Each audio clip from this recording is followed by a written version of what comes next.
A Loudoun County man who texted a threat to kill a local lawmaker is going to avoid jail after entering a guilty plea. Now, the man sent the text to former Virginia State Senator Gary Higgins during last year's General Assembly campaign. Northern Virginia Bureau Chief Julie Carey spoke with both men after today's hearing. Former State Senator Gary Higgins says it was a threat that sent ripples of fear through his whole family. This, has been a very disturbing thing for me and my family. It came on August 28, 2025, after a mass text message was sent from Higgins' campaign.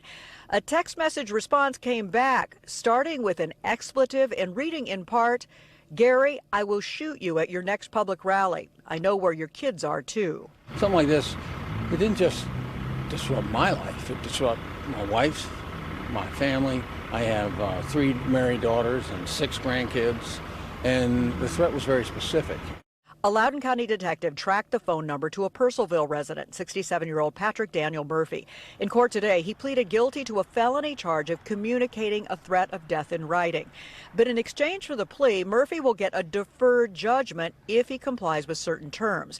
Among them, he must maintain good behavior during 3 years of supervised probation. He can have no contact with Higgins, his wife, or anyone who lives at Higgins' home. He must also undergo a mental health examination. We spoke to him after the hearing. I realize what happened. I'm taking responsibility. And so I'm fine with those things. But Murphy tells me he blames the episode on a condition that flared up the day of the text. I was in a medical episode of insulin shock, and I've since taken steps to make sure that doesn't happen again. When you're under the influence of hypoglycemia, you really have no control over your actions. The Commonwealth's attorney says because Murphy had no prior criminal record, sentencing guidelines would have called for probation, no jail time. There has to be a deterrent.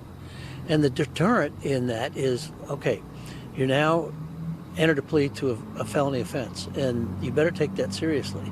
Higgins says he hopes the case is a deterrent to make others think twice about inflammatory threats. I would hope so. And while I believe in second chances, and that's why we agreed to the plea deal, I do think that there needs to be a message out there that this kind of stuff is unacceptable. Under the terms of this deferred judgment, if Murphy stays out of trouble for the next 3 years, then at the end of that period, the charge will be reduced to a misdemeanor, but it will stay on his record. In Loudoun County, I'm Julie Carey, News 4. The News 4 I-team has spent years looking at concerning levels of political violence in this country, from the rise in targeted attacks to research showing support for political violence in our country. You can find the I-team's series of reports on NBCWashington.com and on our NBC Washington YouTube page.